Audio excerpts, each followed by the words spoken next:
জয় মা জয় মা, জয় জয় শ্রী মহাকাল ভৈরব। আমি শ্রী শ্রী তান্ত্রিক ভার্গবানন্দ তীর্থনাথ মহারাজ। আশা করি মা আদ্যাশক্তি মহামায়ের কৃপায় সকলে ভালো আছে। আমি আপনাদের সান্নিধ্যে বিশেষ একটি বিদ্যা নিয়ে হাজির হলাম। সেটি হচ্ছে একটি শক্তিশালী একটি বিচ্ছেদ একটি ক্রিয়া। এই বিচ্ছেদ প্রয়োগের দ্বারা যে কোনো প্রকার অবৈধ সম্পর্ক ছিন্ন ভিন্ন করে ফেলতে পারবেন খুব অল্প সময়ের ভিতরে।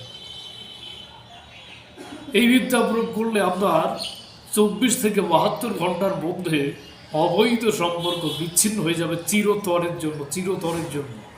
সাপ এবং বেজির মতো চিরতরের জন্য, কুকুর এবং বিড়ালের মতো সারা জীবনের জন্য সম্পর্ক বিচ্ছিন্ন এবং শত্রুতা সৃষ্টি হবে। সেই বিদ্যা প্রসঙ্গে আলোচনা করব। সকলে ভিডিওটি প্রথম থেকে শেষ পর্যন্ত দেখুন, তাহলে সম্পূর্ণটি বুঝতে পারবেন। আমি ভিডিওটি বেশি বড় করব না। যাই হোক, সর্বপ্রথম মন্ত্র বলি, সকলে লক্ষ্য করুন।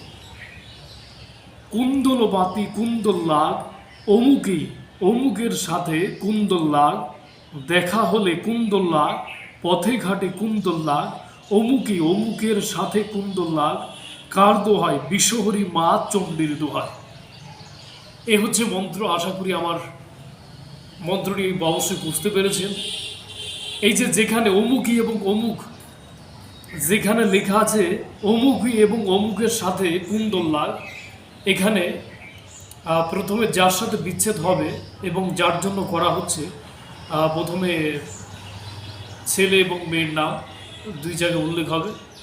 মেয়ের নামের আগে হবে অমুকের কন্যা অমুক এবং ছেলের আগের নামে হবে অমুকের পুত্র অমুক। অর্থাৎ ছেলের নাম বলার আগে বা পিতার নাম বলতে হবে, মেয়ের নাম বলার আগে মাতার নাম বলতে হবে। এটি কি করবেন? এটি শনি বা মঙ্গলবারে রাতে নির্জনে একাকিত্বভাবে বসে এটি মুখস্থ করে নেবেন। মুখস্থ করার পর শনি বা মঙ্গলবার এই ক্রিয়াটি আপনাকে করতে হবে। সর্বপ্রথম একটি শামুক সংগ্রহ করবেন, মরা একটি শামুক, জ্যান্ত শামুক হলে হবে না, মরা একটি শামুক সংগ্রহ করে নিয়ে আসবেন। যখন বাড়ি থেকে আপনি শামুক খোঁজার উদ্দেশ্যে বের হবেন, তখন কোনো প্রকার কারোর সাথে কথা বললে চলবে না। শামুকটি খুঁজে কারোর সাথে কথা না বলে মুখ বন্ধ করে আপনার গন্তব্য স্থানে আপনি চলে আসবেন।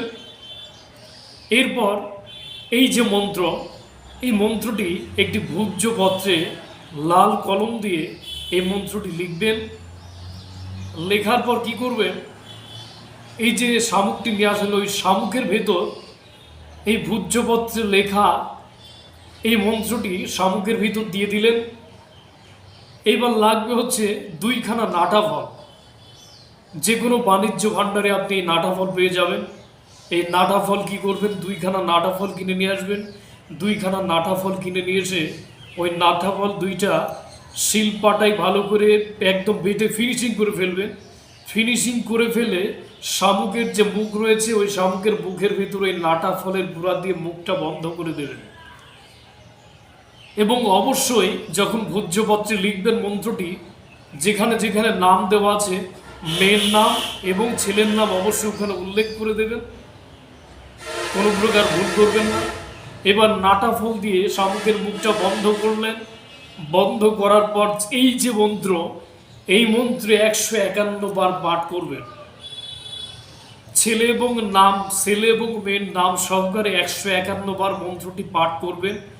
সামনে ধূপকাঠি মোমবাতি জেলে নেবেন। একটি নির্জন একটি ঘরে বসবেন, নাই একটি ফাঁকা ময়দান হতে পারে বা একটি শ্মশান প্রাঙ্গণে বসবেন। একদম একটা নির্জন একটি স্থানে বসবেন, যেখানে জনশূন্য মানুষ, এমন একটি স্থানে বসবেন। গৃহে না করাটাই ঠিক হবে, কারণ গৃহে করলে আপনার নিজেরই সমস্যা হতে পারে। এই জন্য ফাঁকা একটি ময়দানে চলে যাবেন। ফাঁকা একটি ময়দানে যে সামনে ধূপকাঠি মোমবাতি জেলে গুরুকর্ম করে নিজের দেহ বন্ধ করে এই কর্ম করবেন। তো তারপর সেই শামুকটা হাতে নেবেন, আপনার বাঁ হাতে নেবেন। বাঁ হাতে নিয়ে প্রতিবার মন্ত্র পাঠ করবেন, একটি করে ফু দিবেন। এইভাবে 151 বার মন্ত্র পাঠ করে 151 বার ফু দিয়ে যাদের আপনি বিচ্ছেদ করতে চান, যাদের বিচ্ছেদ করবেন, তাদের বাড়িতে, ছেলের বাড়িতে বা মেয়ের বাড়িতে, যে কোনো একটা বাড়িতে আপনি কোর্টের গোড়ায় বা মেন সদর দরজার সামনে যে কোনো একটা জায়গায় আপনাকে দাফন করতে হবে। যাহা তো ওই ব্যক্তি ওই বস্তুটি ডিঙিয়ে ওই বস্তুটি ওভারটেক করে যখনই যাবে ওই মুহূর্তে তাদের ভিতরে দ্বন্দ্ব সৃষ্টি হবে। খুবই প্রভাবশালী একটি কর্ম। আমি নিজে নিজে পরীক্ষা করেছি, জিনিসটা পরীক্ষিত জিনিস। অবশ্যই কর্ম করুন, যদি সঠিকভাবে প্রয়োগ করতে পারেন অবশ্যই ফল পাবেন। জয় মা জগতের মঙ্গল সাধন করো মা।